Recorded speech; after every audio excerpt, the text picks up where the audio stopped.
नमस्कार मित्रों, स्वागत करती हूँ आपका अपने चैनल अनुराधा सीरीज भक्ति सागर में। आज के वीडियो में मैं आप लोगों को बताने वाली हूँ कि नवरात्रि में हम लोगों को किन किन बातों का ध्यान रखना चाहिए और हम लोगों को घर घर में कलश स्थापित करने से पहले, व्रत रखने से पहले किन किन बातों का ध्यान रखना है। तो वीडियो शुरू करने से पहले अगर अभी तक आपने मेरे चैनल को सब्सक्राइब नहीं किया है तो प्लीज़ मेरे चैनल को सब्सक्राइब करिएगा और बेल आइकन को दबाइएगा, जिससे मेरे आगे आने वाले वीडियो की नोटिफिकेशन आप लोगों तक पहुंचती रहे। तो चलिए वीडियो को शुरू करते हैं। हिंदू पंचांग के अनुसार आश्विनी मास की प्रतिपदा तिथि को नवरात्रि शुरू होते हैं और 9वीं तिथि तक चलते हैं। इसे शारदीय नवरात्रि के नाम से भी जाना जाता है। नवरात्रि के 9 दिनों में माँ दुर्गा के अलग अलग स्वरूपों की पूजा की जाती है। 9 दिनों में माँ आदि शक्ति की आराधना करने के लिए लोग कलश स्थापना भी करते हैं और खास बात यह है कि इस साल शारदीय नवरात्र के पहले दिन बन रहा है बहुत ही खास संयोग। तो चलिए पहले हम लोग जानेंगे कि नवरात्रि का पर्व कहाँ कहाँ मनाया जाता है। तो देखिए, माँ दुर्गा को समर्पित त्योहार नवरात्रि देश के कई हिस्सों में मनाया जाता है। नवरात्रि के त्योहार की रौनक पश्चिम बंगाल, उड़ीसा, असम, बिहार और यूपी समेत कई राज्यों में देखने को मिलती है। नवरात्रि का महत्व क्या है? तो देखिए, कोई भी व्रत उपवास करने से पहले हम लोगों को यह जानना बेहद जरूरी है कि वह क्यों मनाया जाता है और किस लिए मनाया जाता है। तो देखिए, शारदीय नवरात्र को धर्म की अधर्म और सत्य की असत्य पर जीत का प्रतीक माना जाता है। माँ दुर्गा के हर स्वरूप की कृपा से भक्तों की सारी मनोकामनाएं पूर्ण होती हैं। माता रानी अपने भक्तों को खुशी और शक्ति प्रदान करती हैं। इस बार नवरात्रि खास क्यों है? तो देखिए, साल 2022 के शारदीय नवरात्र में माँ दुर्गा हाथी पर सवार होकर पृथ्वी पर आ रही हैं।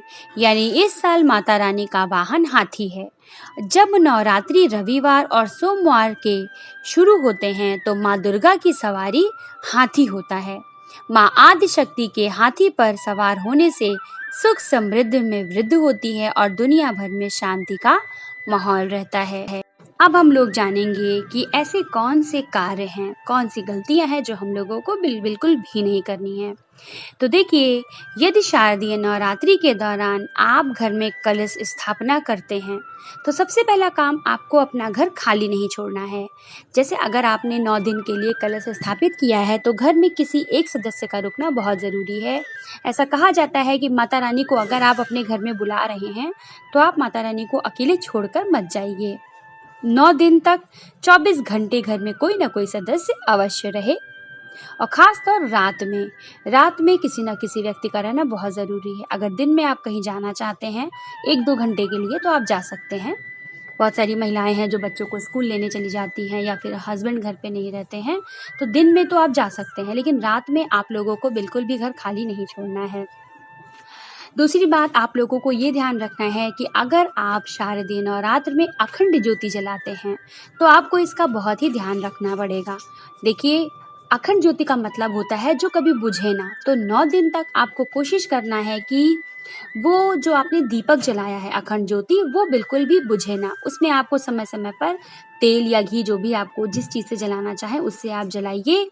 उसके बाद उसको बुझने मत दीजिए। दिन में 1-2 बार देख लीजिए, रात में 1-2 बार चेक कर लीजिए, ठीक है। उसके बाद अब आप लोग को क्या करना है कि दिन में कोशिश करिए कि आप लोगों को नहीं सोना है।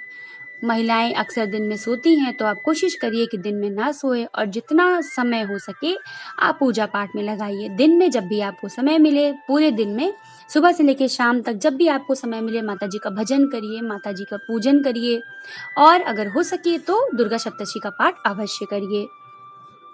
नवरात्रि में कन्या पूजन का बहुत ज़्यादा महत्व है। इसी दौरान आप किसी भी छोटी कन्या का अपमान ना करें। जो भी अविवाहित कन्याएं हैं उनका बिल्कुल भी अपमान ना करें। अगर आपके घर में छोटी बच्चियां भी हैं तो उनके ऊपर क्रोध ना करिए, उनको मारिए नहीं।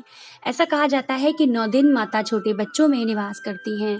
जितनी भी कन्याएं होती हैं माता कन्याओं के अंदर निवास करती हैं। तो नवरात्रि के दिनों में आप किसी भी छोटी बच्ची को या फिर अविवाहित जितनी भी हैं बच्चियां, उन लोगों पर आप ना ही गुस्सा करिए, ना ही मारिए, ना ही डांटिए। ऐसा कहा जाता है कि ऐसा करने से माता जी नाराज हो जाती हैं। और एक बात, अगर आपने घर में कलश स्थापना करी है तो आप गलती से भी घर में प्याज लहसुन बिल्कुल भी मत बनाइए। नॉनवेज का तो नाम ही मत लीजिए। देखिए, माता जी हैं अगर घर में, तो आप लोगों को साफ सफाई का भी बहुत ध्यान रखना है। तो अगर आपके घर में जो लोग नॉनवेज खाते हैं वो लोग 9 दिन बिल्कुल भी परहेज से रहें, और कोशिश करिए कि लहसुन प्याज बिल्कुल मत खाइए। बहुत सारे लोगों के घर में है कि ससुर जी मानेंगे ही नहीं कि नहीं, प्याज लहसुन की सब्जी ही खानी है। बहुत सारी महिलाएं ऐसी हैं जो करना चाहती हैं, लेकिन घर में कोई ना कोई ऐसा होता है जो मानता नहीं है। सास है, ससुर है, या हस्बैंड भी है, बहुत लोगों के नहीं मानते हैं कि नहीं, प्याज लहसुन खाना ही है।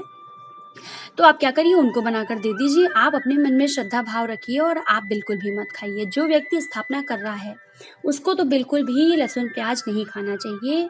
9 दिन बिल्कुल भी बिना लहसुन प्याज का भोजन बनाइए और उसको आप खाइए, और घर में कोशिश करिए सबको मनाने की कि सब लोग बिना लहसुन प्याज का भोजन करें।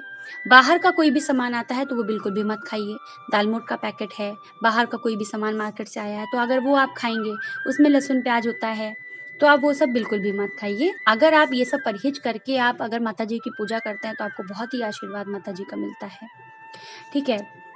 और शराब सिगरेट इसको भी बिल्कुल आप 9 दिन बिल्कुल भी ना पिएं। अपने घर में अगर आपके हस्बैंड हैं, आपके ससुर हैं, या जो भी हैं, अगर कोई भी पुरुष अगर घर में ऐसा कार्य करता है तो उसको बिल्कुल भी मना कर दीजिए।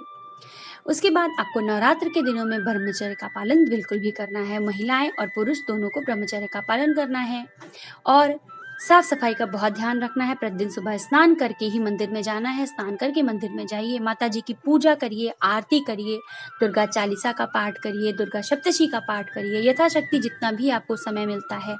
अगर आपके हस्बैंड है, उनको ऑफिस जाना है, दुकान जाना है, फिर भी उनसे कहिए कि 5-10 मिनट बैठकर, अगर वो पढ़ नहीं सकते तो वो सुने और आप पढ़िए। घर का कोई एक सदस्य अगर दुर्गा सप्तशती का पाठ कर रहा है तो अगले को सुनना जरूर चाहिए। और जब भी आप दुर्गा सप्तशती का पाठ करिए तो ऊंचे स्वर में करिए। ऐसा कहा जाता है कि उच्च स्वर में पाठ करने से अधिक फल मिलता है। ऐसा खुद दुर्गा सप्तशती में लिखा हुआ है। मैं खुद पढ़ती हूँ, इसलिए मैं आप लोगों को बता रही हूँ। तो नवरात्र के 9 दिनों में आप साफ सफाई का बिल्कुल ध्यान रखिए। आप प्रतिदिन मंदिर में सुबह और शाम के वक्त पोछा लगाइए। जिस जगह आपका मंदिर है वहाँ पे जाले ना हो, वहाँ पे झाड़ू ना रखियो, वहाँ पर आपके जूते चप्पल कुछ भी नहीं होने चाहिए। चमड़े से बनी वस्तुएं घर का कोई भी व्यक्ति वहाँ पर प्रवेश ना करे। और कोशिश करिए बच्चे ना जाएं, कि अगर बच्चे जा रहे हैं तो वहाँ पे दिया वगैरह रखा है तो वो हिल मिल सकता है, बच्चों से बुझ सकता है।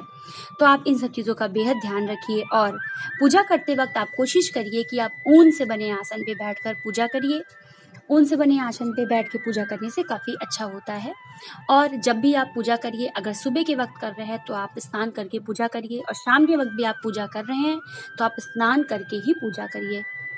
स्नान करके पूजा करिए। प्रतिदिन सुबह और शाम को माता जी को भोग लगाइए। भोग में आप मेवा लगा सकते हैं, मिश्री लगा सकते हैं, चरणामृत लगा सकते हैं, कुछ भी। लेकिन रात के भोजन में आपको माता जी को कुछ ना कुछ अवश्य भोग लगाना है। आप संध्या के समय पूजा कर लीजिए, आरती कर लीजिए। फिर रात को आप कुट्टू के आटे के बिना हलवा हुआ, या फिर सिंगाड़े के आटे की पूड़ी है, बहुत सारे लोग सब्जी वगैरह भी बनाते हैं, गोभी की सब्जी है बिना हल्दी और धनिया की बनाते हैं, वो आप बनाइए। माता जी को उसका भोग ज़रूर लगाइए। माता जी को भोग लगाइए, माता जी को भोग का भजन गाकर सुनाइए। उसके बाद वहाँ से उठ लीजिए। भोग लगाने के बाद उसको किसी लाल कपड़े से ढक ज़रूर दीजिए, जिससे माता जी उसे ग्रहण कर ले, और वहाँ से चले जाइए। 10-15 मिनट बाद आप आइए, आप उस भोग को उठाइए और घर के हर एक सदस्य को वो भोग ज़रूर खिलाइए। नवरात्रि के 9 दिनों में आपको ये काम बिल्कुल भी करने हैं। कोशिश करिए घर का हर एक सदस्य नवरात्र के 9 दिनों में बाल ना काटे, दाढ़ी ना बनाए, नाखून भी ना बनाए। इन सब चीज़ों का भी बड़ा परहेज माना जाता है। हमारे घर में ये सब काम होता है, और आज से नहीं, हमारी दादी थी, हमारे दादाजी थे, तो वो लोग ये सब काम करते थे, और तब से ये नियम हमारे घर में चलते आ रहे हैं। तो आप ये सब काम अवश्य करिए नवरात्रि के दिनों में। इन सब तरह की अगर आप सावधानियां रख के माता जी का पूजन करते हैं तो माता जी आप लोगों से बहुत ही ज़्यादा प्रसन्न रहेंगी, और बहुत ही ज़्यादा खुश रहेंगी, और आप लोगों को आशीर्वाद देंगी। आशा करती हूँ आप लोगों को आज की यह जानकारियाँ अच्छी लगी होंगी। आप लोगों को आज का वीडियो बहुत ही पसंद आया होगा। मिलते हैं मेरे अगले वीडियो में। तब तक अपना ख्याल रखिए, खुश रहिए। माता रानी सबके ऊपर अपना आशीर्वाद बनाकर रखें। जय भोलेनाथ।